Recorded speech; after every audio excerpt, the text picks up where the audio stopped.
اور ان گزشتہ دنوں سے ایک ہمارے ملک میں انتہائی طور پر افسوسناک واقعہ پیش آیا۔ اس وطن عزیز پاکستان، جس کو کلمہ کی بنیاد پر حاصل کیا گیا،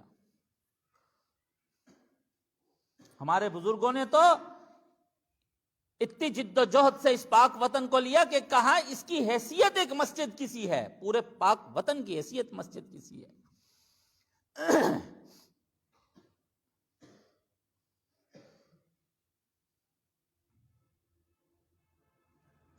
اور اس پاک وطن میں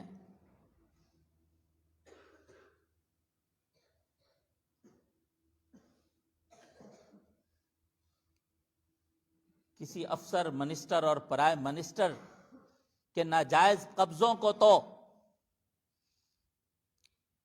ریگولرائز کیا جاتا ہے، کر دیا گیا، اونے پونے کر دیا گیا۔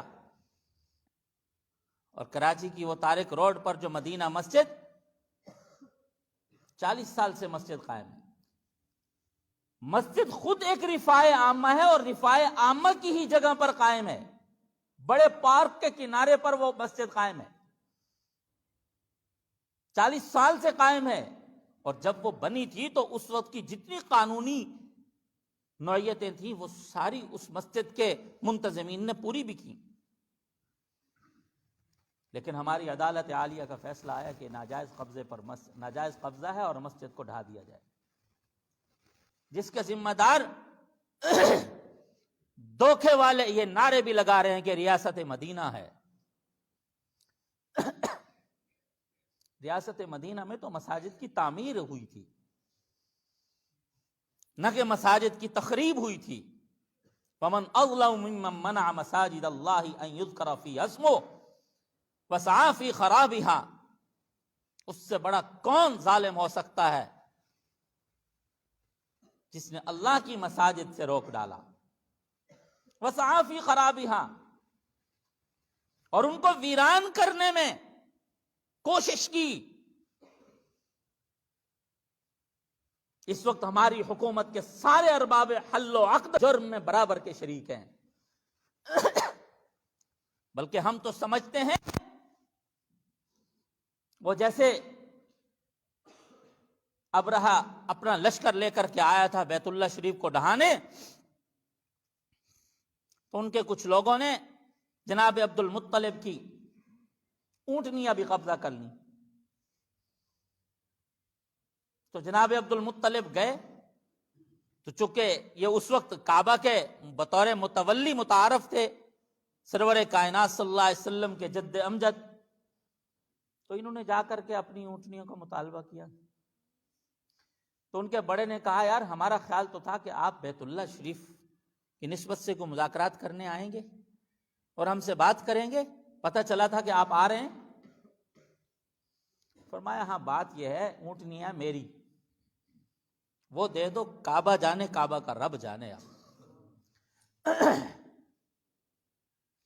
مسلمانوں نے تو اپنی حرارت ایمانی کے تحت پورے ملک میں جد و جہد کی ہے، شریعت اور اسلامی قانون کے سراسر یہ خلاف فیصلہ ہوا ہے۔ اسلامی جمہوری پاکستان جس کا نام ہے، اسلام مقدم ہے، یہ نام ہمارے حکمرانوں کو ایک دعوت دیتا ہے کہ تم نے اپنی ہر ترجیح پر اسلام کو راجح قرار دینا ہے، ہر اپنی موقف پر اسلامی قانون کو مقدم کرنا ہے۔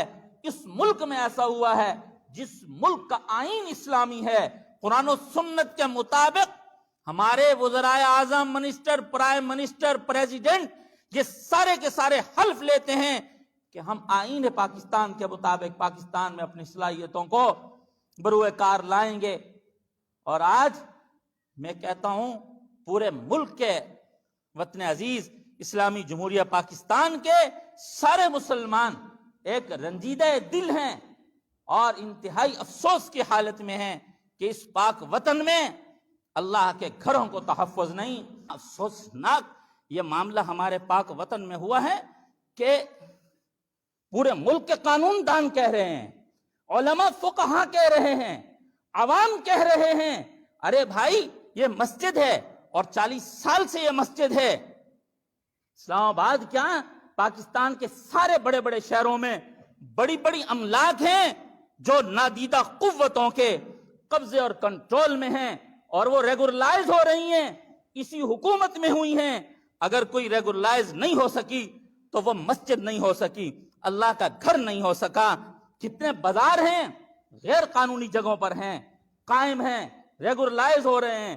اگر ریگولائز اس اسلامی جمہوری پاکستان میں نہیں ہو سکی تو وہ مسجد نہیں ہو سکی، مسجد حرام کی بیٹی نہیں ہو سکی، اللہ کے گھر کو قانونی تحفظ نہیں دیا جا سکا۔ بس اب تو یوں لگتا ہے کہ خدا ہی خود ان کا انتقام لیں گے۔ اہل ایمان نے ہر فورم پر، قومی اسمبلی میں بھی ہر فورم پر عرفی اور قانونی اور شرعی اعتبار سے حکومتی اس فیصلے کی مذمت کی ہے۔ ہم بھی اس فیصلے کی مذمت کرتے ہیں۔ جو عمل ہوا ہے روح پاکستان کے خلاف ہوا ہے، روح اسلام کے خلاف ہوا ہے، روح قرآن کے خلاف ہوا ہے۔ بس اللہ تعالیٰ اس پاک وطن کی خیر فرمائے اور اس کی حفاظت فرمائے، اور دیگر مساجد، مدارس، شعائر اسلام کے جو مراکز ہیں اللہ تعالیٰ ان کی حفاظت فرمائے۔